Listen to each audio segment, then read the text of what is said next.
My name's Yasmin. I'm 45 years old. I'm sitting alone in our cozy living room, my heart heavy with grief and longing as I write this story.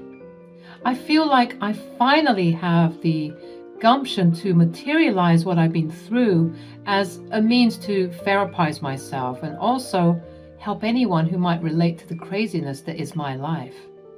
You see, Charles, my beloved husband of 20 years, had been taken from me in a cruel twist of fate just a few months ago.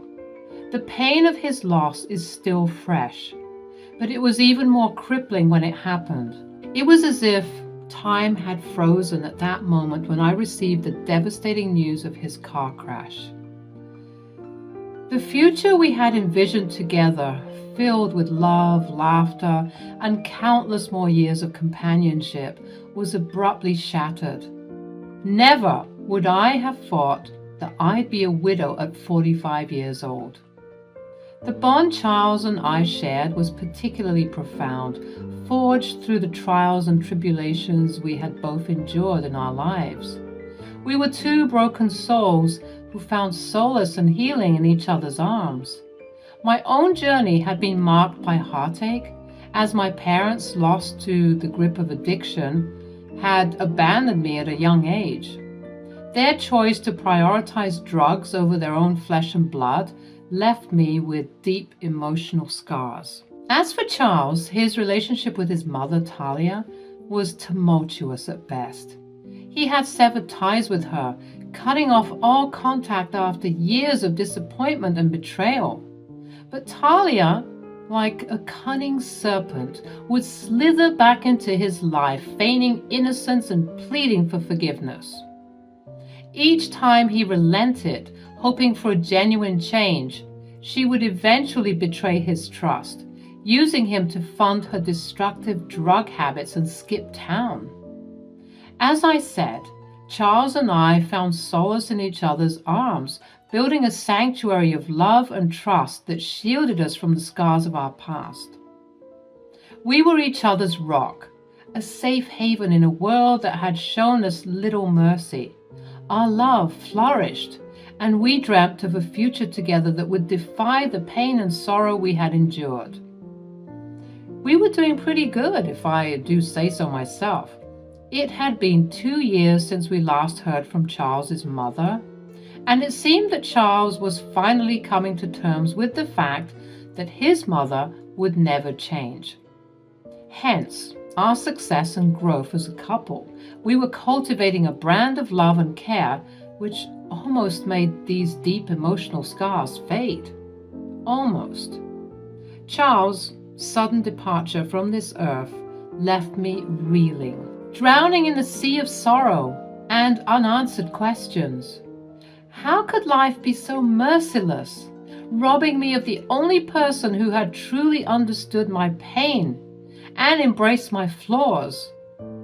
I grappled with this question, wanting to just shrivel up in my bedroom and never face the world again.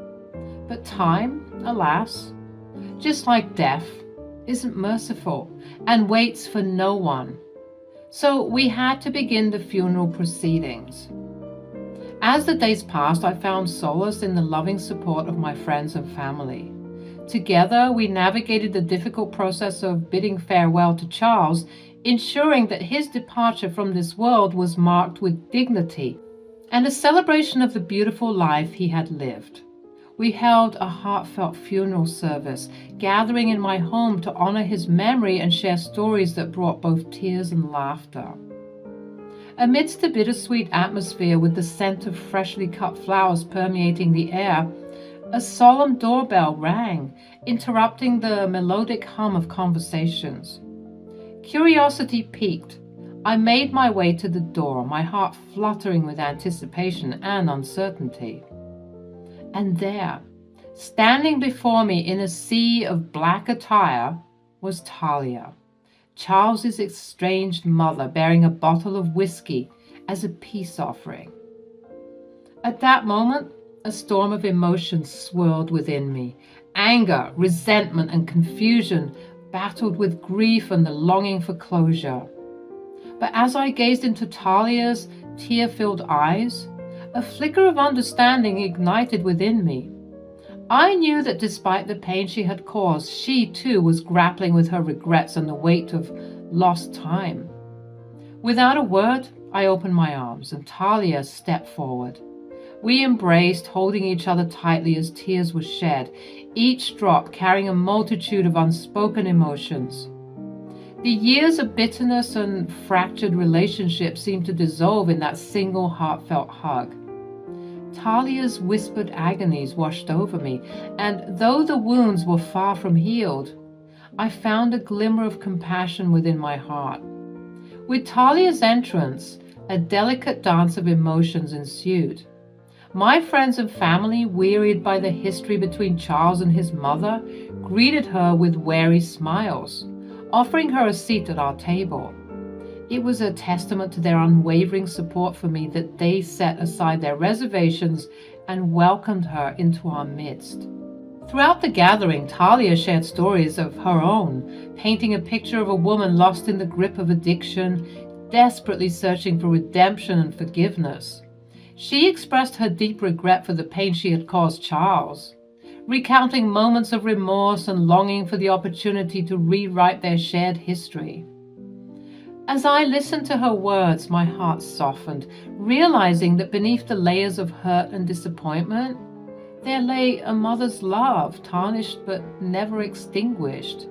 It was a complex tapestry of emotions woven with the threads of forgiveness, understanding, and the longing for healing. As the final chords of reminiscence echoed in the room, Talia continued to share fragments of her memories with Charles. She spoke of tender moments from his childhood, of shared laughter and stolen glimpses of the man he had become. Each word carried a mix of nostalgia and regret, creating an intimate portrait of a son she had lost along the way. As the funeral service drew to a close and guests began to depart, Talia, wearing a look of determination, remained by my side. With gentle gestures and a shared understanding, my sisters and I began to tidy up the remnants of the day, grateful for Talia's unexpected assistance. In a moment of vulnerability, Talia turned to me and asked if she could make a request. Her voice trembled with a mix of trepidation and longing, and I met her gaze with a mixture of curiosity and caution. Opening my heart to the possibilities, I encouraged her to share her desire. Talia looked at me, her eyes filled with a mix of gratitude and vulnerability. She took a deep breath before speaking. "Yasmin, I know I have no right to ask this of you, but could I have a chance to say goodbye to my son? To be close to him, even if it's just through his belongings?" I stared at her for a moment, weighing the gravity of her request. Sensing my hesitation, she added, "I know it's an odd request, and again, you have every right to deny it, but if I could just touch his clothes or smell his cologne, maybe, just maybe, I could reconnect with him, even though he's gone." Despite the pain and resentment that still lingered within me, I couldn't ignore the genuine remorse etched on Talia's face. My voice softened as I responded. "Talia, I understand how much you love Charles, and I can see the regret in your eyes. If this can bring you some solace, then yes, you can go up to his room and be with his things. Take all the time you need." Talia's expression shifted, gratitude washing over her features. "Thank you, Yasmin. Your kindness means more to me than you'll ever know." As Talia made her way up the stairs, I couldn't help but feel a mix of emotions. Part of me hoped that this moment would provide some closure for her, a chance to mend the fractured bond she had with her son. Yet another part remained cautious, wary of the vulnerabilities this act might expose.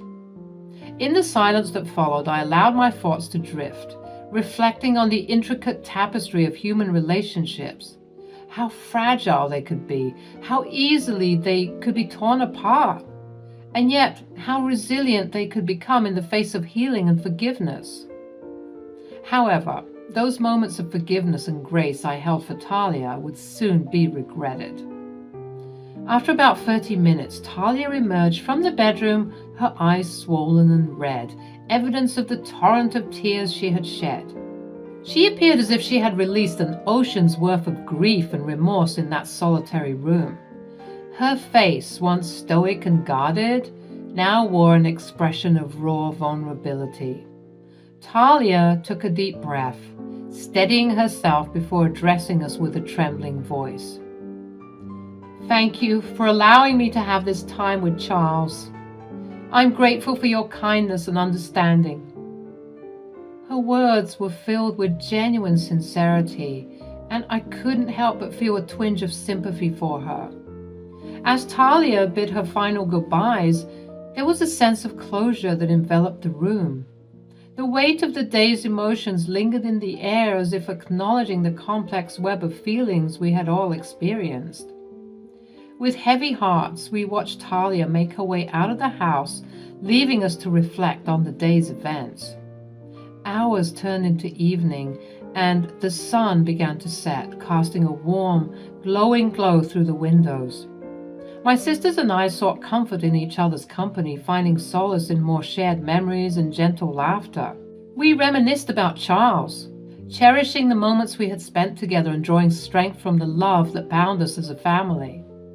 As the night deepened, exhaustion settled in, and one by one my sisters retreated to their various homes, seeking solace in restful slumber after a long and tiring day. And for the first time that day, I found myself alone in the quiet sanctuary of my room.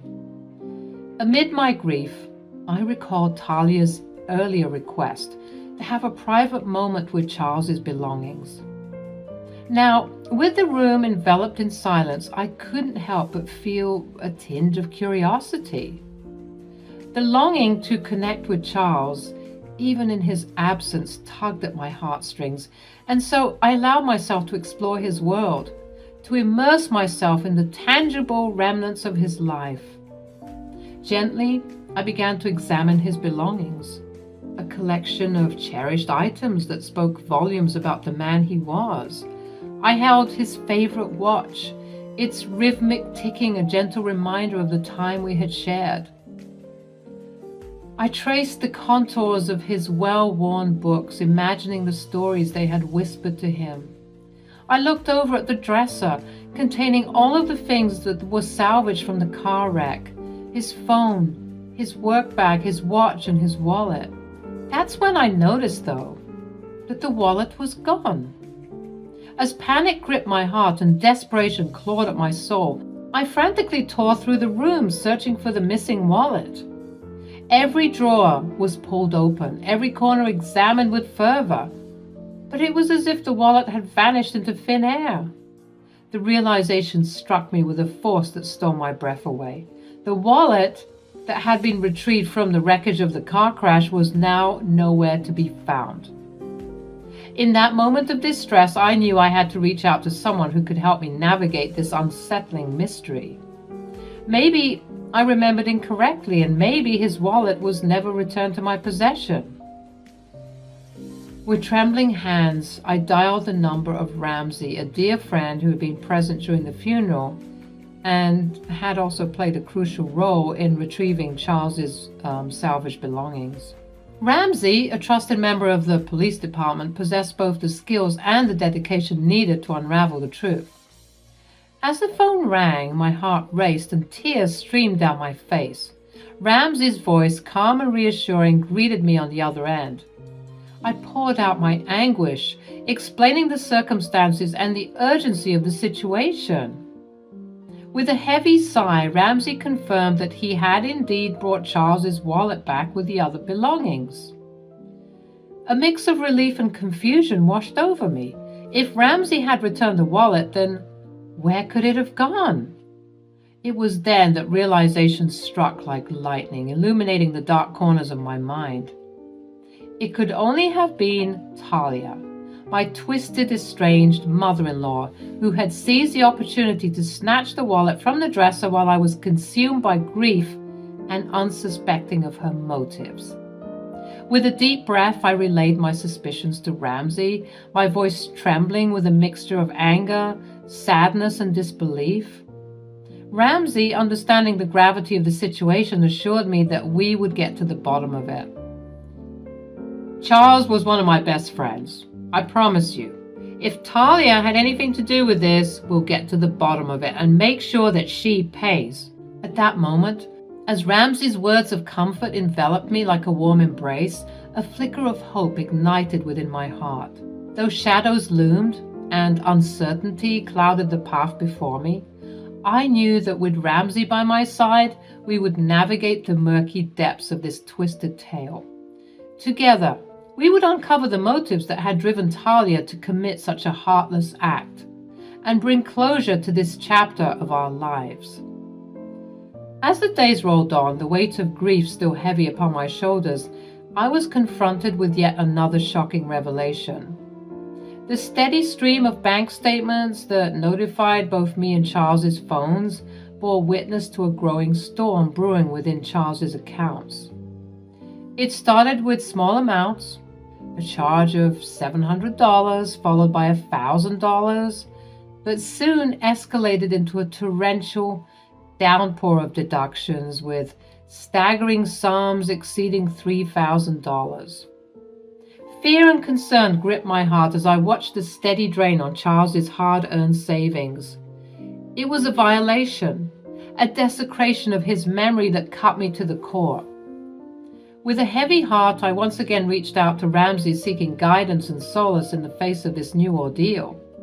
Ramsay's voice resonated with a mixture of empathy and determination as he advised me to take swift action. You have to get Charles's cards deactivated immediately to halt these unauthorized transactions. The practicality of his advice was undeniable, but it was a bitter pill to swallow. Canceling credit and debit cards, terminating TV, movie, and music subscriptions, and severing financial ties. All these formalities served as a stark reminder that Charles was truly gone. Yet, as the anger grew within me, fueled by the audacity of Talia's actions, a rebellious thought took hold. Why should I succumb to her wicked game so easily? How dare she squander my late husband's money with such reckless abandon? No! I resolved that I would not let her have the satisfaction of destabilizing our lives further. And so, a devious plan began to form in the recesses of my mind. I decided to let Talia continue using the cards, allowing her a false sense of security. Little did she know that I held the upper hand, the power to unveil her deceit and reclaim what was rightfully Charles's. It was not an easy choice, for it meant prolonging my confrontation with the harsh realities of his absence. But I was determined to expose Talia's true nature, to shine a blinding light upon her dark deeds. I would gather the evidence, the proof of her financial exploitation, and present it as an irrefutable testimony of her treachery. With renewed vigor and a fire burning within me, I set out on this dangerous path. Each transaction made by Talia would be meticulously documented, her every move tracked, until the time was ripe for confrontation. It was a delicate game of cat and mouse where I would allow her to revel in her illusion of control, all the while laying the groundwork for her inevitable downfall. As days turned into weeks, the battle raged within me. A whirlwind of emotions that swung between despair and determination. I clung to the memories of Charles, drawing strength from his love and the fire that burned within me. I knew that by exposing Talia's actions, I would be honoring his memory, safeguarding his legacy from the clutches of greed and deceit. But if I was going to stick it to her, I had to do it in a way that she'd never forget. As the weeks crawled by, the weight of Talia's deceit grew heavier. She continued to squander Charles's hard-earned money with reckless abandon, her audacity seemingly boundless. Each transaction she made, each dollar she spent, served as a reminder of her complete lack of remorse and empathy. My disgust for my estranged mother-in-law reached new depths with every passing day. How could she betray her own son's memory so callously? How could she treat his legacy as her piggy bank, using it to fund her desires without a shred of guilt? Then, one fateful day, I opened the door, and lo and behold, there stood Talia, a semblance of remorse etched upon her face. But I knew that it was all a lie. "Oh, hello, Yasmin." "Hello, Talia." "Can I come in?" "No, you may not." "Oh, I suspected as much. I don't blame you. I imagine you found that Charles's wallet is missing. Well, I'm so sorry I took the wallet, Yasmin. Please forgive me. I was overcome with grief, and I knew that my time to say goodbye would be short-lived. So I took the wallet as a keepsake, a token of sorts." "Oh, really?" Yes, I'll admit it was completely wrong of me, but I guess I grew conscious and decided to return it to you." Anger surged within me, threatening to consume my every thought. How could she stand before me, spinning her web of lies with such shameless ease? But I held my tongue, masking my fury behind a serene smile. At that moment, I saw an opportunity, a chance to turn the tables on Talia and expose her for the fraud she truly was. I smiled and then handed Talia a document, a meticulously compiled record of every penny she had stolen from Charles, and accompanied by a list of the charges she would be facing for her crimes. Upon reading it, her hands and her eyes widened in disbelief. Still, she had the gall to ask, What's this?" "It's a documentation of all the money you stole from Charles, and it also outlines the legal consequences you'll be facing because of it." Talia's facade crumbled before my eyes. She stuttered and stammered, her lies falling apart at the seams. The weight of her guilt and deceit finally took its toll, and she collapsed on the front porch, unconscious. Without a word, I called for an ambulance, ensuring that she received the medical attention she needed. As Talia regained consciousness in the sterile confines of a hospital room, her wrists bound by cold metal handcuffs, the reality of her actions began to set in. She raged and demanded to be released, but I stood there, an embodiment of calm resolve. I assured her that she would not escape the consequences of her crimes, that she would be locked away for at least 20 years, paying for the havoc she had wreaked upon Charles's memory. With the unwavering support of Ramsey, my trusted friend in law enforcement, I gathered enough evidence to ensure Talia faced the full extent of the law. We had calculated the amount of time she would likely spend behind bars, a fitting punishment for her despicable actions. As I reflect upon the tumultuous journey that brought me to this point, I find solace in the knowledge that justice had been served. I have avenged Charles's memory, bringing to light the depth of Talia's betrayal. The stolen money has been reclaimed, and Talia will face the consequences of her fraudulent actions. With a sense of contentment and closure, I look forward to the future, free from the clutches of Talia's deception. Charles's spirit can rest, knowing that his legacy has been protected, and I can finally find the peace I so desperately seek. The chapter that started with heartbreak and betrayal ends with justice prevailing, reminding us that no act of deceit will go unpunished, and that the strength of love and determination can overcome even the darkest of shadows.